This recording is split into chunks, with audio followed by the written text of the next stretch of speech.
devant notre caméra. La musique de Chopin à Nohant chez Georges Sand, c'est notre page été, un grand moment de détente assuré au pays du romantisme, le festival Chopin avec Jean-Philippe Helm en direct de Nohant.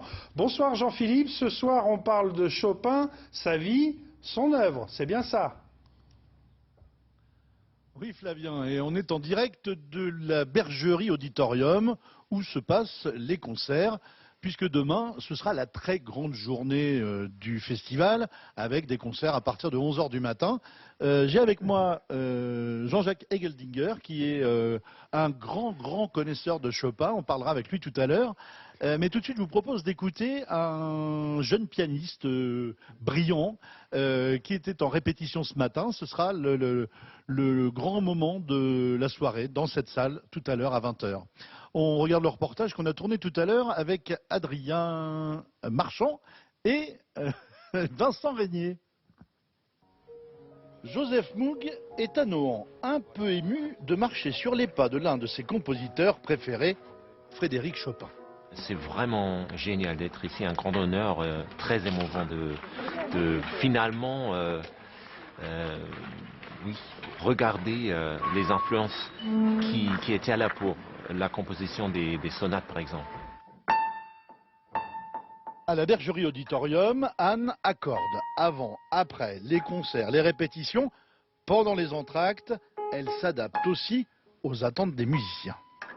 Du bois, du métal, ça travaille, les variations d'humidité, de température, et il y en a beaucoup ici. Quand il y a du public, il y a beaucoup de chaleur et d'humidité qui se dégagent.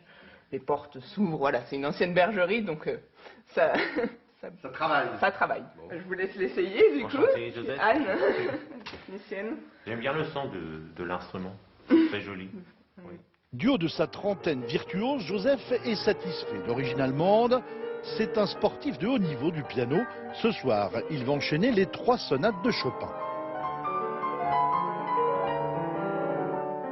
C'était un programme très intensif, 3 sonates. Alors la première, la deuxième, entr'acte la troisième. C'est comme un concert avec un orchestre, avec 3 symphonies. Il faut se concentrer, il faut avoir l'énergie de rester actif, de rester créatif tout le temps et de n'avoir pas des notes sans sens.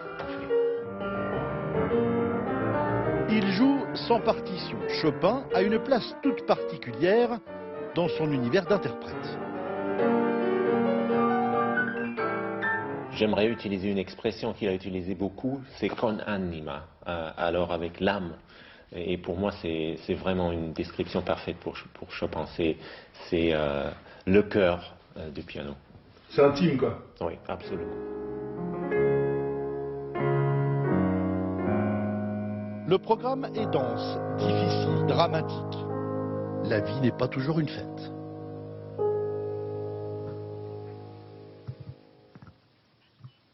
Voilà, on est dans la salle de l'auditorium de la Bergerie de Nohant avec Jean-Jacques Egeldinger.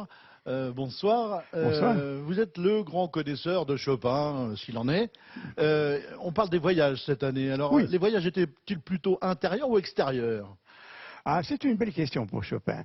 Certainement qu'avec lui, il y a eu beaucoup et tout le temps de grands voyages intérieurs et quelques voyages extérieurs qui ont compté, celui de Majorque entre autres. Mais ça me fait penser à un mot d'une lettre à sa famille, écrite ici à Nohant, disant « Je suis comme toujours d'un pied chez vous ». À Varsovie, de l'autre ici, à côté de la pièce où travaille la maîtresse de maison, Georges Sand, et comme toujours, nulle part, ce sont peut-être mes espaces imaginaires. Et il ajoute très joliment encore, pour montrer le genre qu'il a, c'est, voilà, vous connaissez le proverbe qui dit « il est allé en imagination au couronnement ». Et moi, qui suis toujours un vrai mazovien, j'ai tout de même écrit 3 mazurkas. Voilà. C'est ce qui le relie avec les siens à travers le sentiment de nostalgie qui traverse. Vous avez présenté une conférence hier sur le dernier voyage de Chopin, qui était plutôt une catastrophe. Ah oui, c'est une chose très douloureuse dans le sens que il lui est arrivé de devoir, comme beaucoup d'autres artistes, s'embarquer pour l'Angleterre, Londres-Écosse, pour des raisons tout simplement pécuniaires. La Révolution arrivait 6 jours après son concert, son dernier concert à Paris, et le voilà qui est à la recherche d'élèves. Éventuellement le concert, c'était moins son affaire, comme on sait, et qui traverse la Manche pour s'y installer à peu près 7 mois, quoi. Et là, nous avons évidemment un paysage à la fois mondain qui est fascinant, c'est toute la rencontre qui convenait à Chopin avec l'aristocratie anglaise, c'est la rencontre avec des artistes, la connaissance d'une grande cantatrice, etc. Et puis, de l'autre côté, vous avez évidemment cet isolement, ce retrait en soi-même. Oui, c'est un nostalgique. Oui, mélancolique extrême. Oui. Merci beaucoup d'être venu nous dire quelques mots sur Frédéric Chopin. On vous lira attentivement dans les prochains jours. Ce soir, donc, Joseph Moog sera en concert ici. Et nous, on vous retrouve demain soir pour continuer à couvrir ce festival consacré à Chopin à Nohant. Effectivement, merci Jean-Philippe, on vous laisse avec Chopin et à demain. Direction maintenant Salbris dans le Loir-et-Cher.